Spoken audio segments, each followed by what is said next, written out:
내가 만일 이 책에 기록한 이 율법의 모든 말씀을 지켜 행하지 아니하고 내 하나님 여호와라 하는 영화롭고 두려운 이름을 경외하지 아니하면 여호와께서 내 재앙과 내 자손의 재앙을 극렬하게 하시리니 그 재앙이 크고 오래고 그 질병이 중하고 오래 것이라.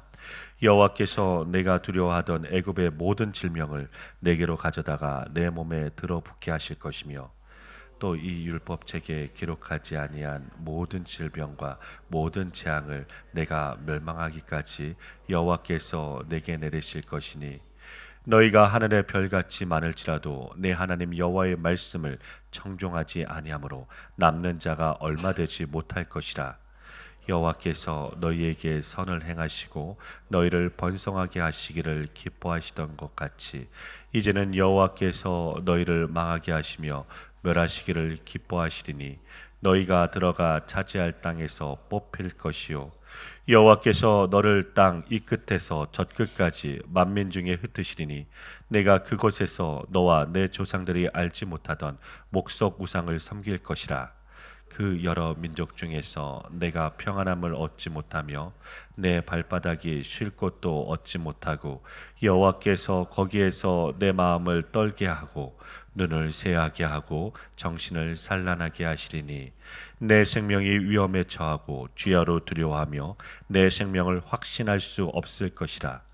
내 마음의 두려움과 눈이 보는 것으로 말미암아 아침에는 이르기를 아하 저녁이 되었으면 좋겠다 할 것이요 저녁에는 이르기를 아하 아침이 되었으면 좋겠다 하리라. 함께 읽겠습니다. 여호와께서 너를 배에 싣고 전에 내게 말씀하여 이르시기를 내가 다시는 그 길을 보지 아니하리라 하시던 그 길로 너를 애굽으로 이끌어 가실 것이라. 거기서 너희가 너희 몸을 적군에게 남녀종으로 팔려하나 너희를 살 자가 없으리라. 아멘. 오늘 신명기 28장 말씀에서는 하나님의 율법의 순종 여부에 따른 하나님의 축복과 저주를 구체적으로 말씀하시고 계십니다. 즉 이스라엘이 가나안 땅에 들어간 후 그들이 여호와를 섬기며 율법을 잘 지킬 때에는 축복을 받고 행복한 삶을 누릴 수가 있지만 그 반대일 경우에는 축복의 땅 가나안이 오히려 저주의 땅이 될 것임을 분명히 말씀하시고 계십니다. 이 말씀을 통하여 주님의 자녀의 진정한 축복은 바로 하나님 그 자체라는 것을 알게 하십니다. 그리고 그리스도 안에서 말씀을 순종할 경우에만 참된 축복과 평안이 유지됨을 의미하는 것입니다. 그래서 신명기 28장의 내용을 한마디로 요약하면 축복과 저주라는 것입니다. 신명기 28장 1절부터 14절에서는 이스라엘 백성이 하나님의 율법을 순종할 경우 그들이 받을 축복을 말씀하고 계십니다. 그리고 15절부터 68절 말씀에서는 이스라엘 백성이 불순종할 경우 받을 저주가 상세히 기록되어 있습니다. 이렇게 기록된 이유는 하나님의 말씀에 대한 순종 여부에 따라 이스라엘 백성이 받을 축복과 저주, 풍요로움과 빈곤을 대조시켜 보임으로써 이스라엘 백성을 신앙적인 삶으로 하나님께 인도하려는 목적인 것입니다. 결국 신명기 28장 말씀은 하나님의 복음에 순응하는 자들이 받게 될 구원과 이를 거부하는 자들에게 임할 징벌을 예표하고 있는 것입니다. 오늘 신명기 28장 58절부터 68절 말씀에서는 이스라엘의 흩어짐에 관한 예언과 그 결과가 주는 의미에 대해서 말씀하시고 계십니다.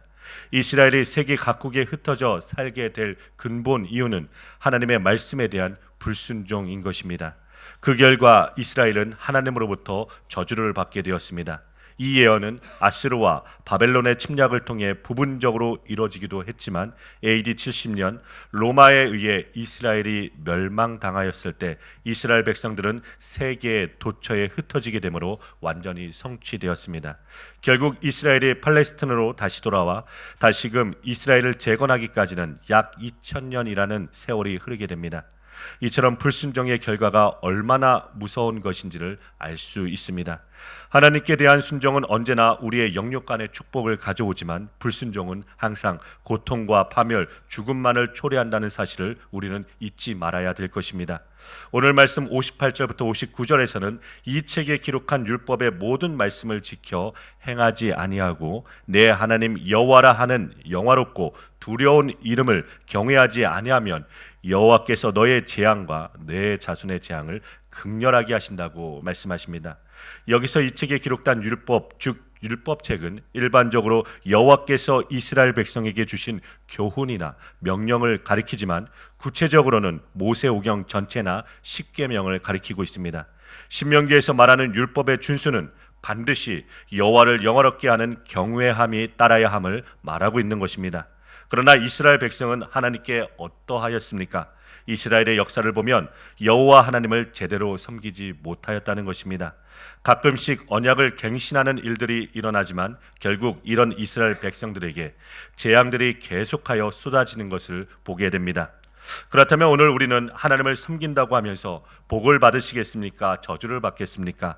물론 모두 다 하나님의 복을 받고 싶어 하는 것이 마땅합니다. 그러나 우리가 알아야 하는 것은 하나님의 은혜를 늘 잊고 살아가는 우리는 날마다 저주를 받아야 마땅한 사람들이라는 것입니다.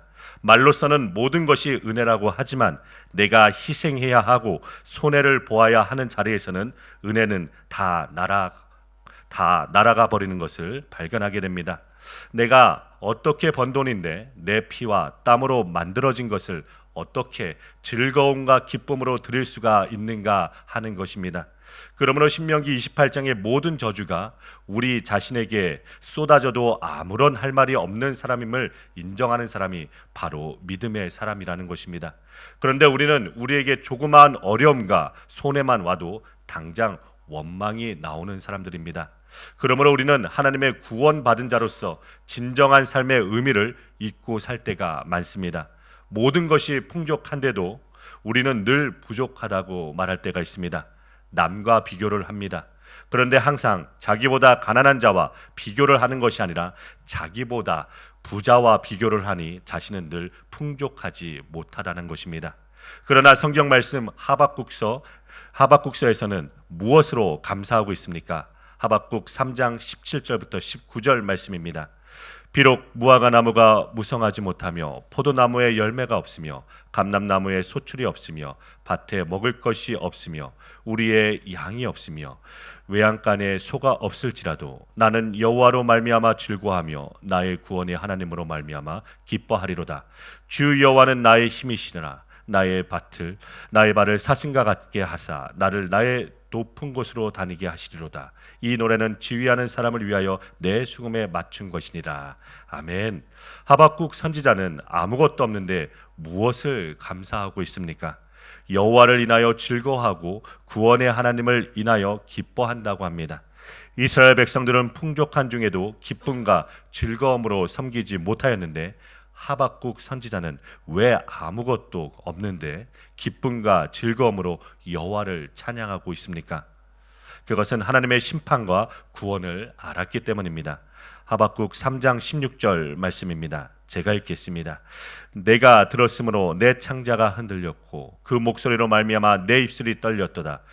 무리가 우리를 치러 올라오는 환난 날을 내가 기다림으로 썩이는 것이 내 뼈에 들어왔으므로 내 몸은 내 처수에서 떨리는도다. 아멘. 오늘 우리가 무엇으로 즐거움과 기쁨을 삼고 있습니까? 여호와의 구원이 되시는 예수 그리스도의 십자가로 인하여 기뻐하고 즐거워하십니까? 아니면 이것이 걸림돌이 되기에 싫습니까?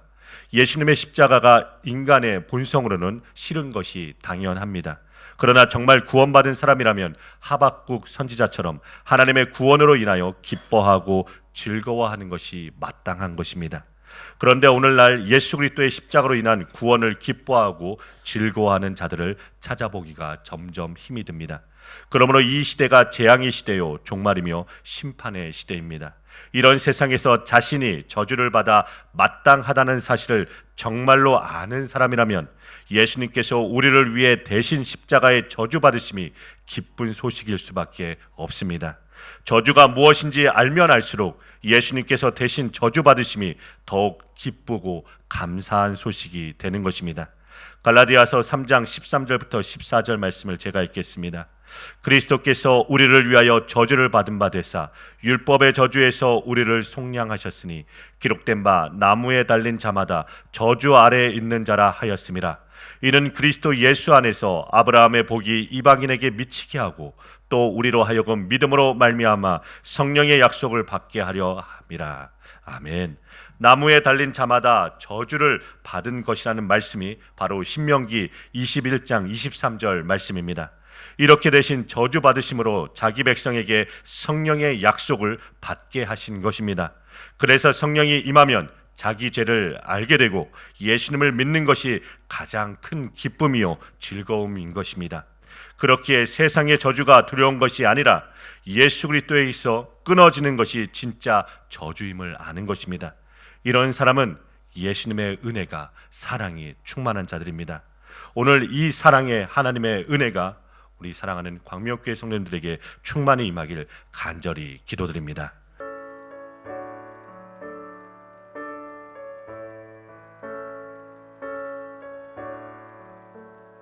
내 모든 시험 무거운 짐을 주 예수 앞에 아뢰이며 근심에 쌓인 날 돌아보사 내 근심 모두 맡으시네. 내 모든 괴로움 닥치는 환난 주 예수 앞에 아뢰이며 주께서 친히 날 구해주사 넓으신 사랑 베푸시네. 무거운 짐을 나 홀로 지고 견디다 못해 쓰러질 때 불쌍히 여겨 구원해 주니 은혜의 주님 오직 예수 내 짐이 져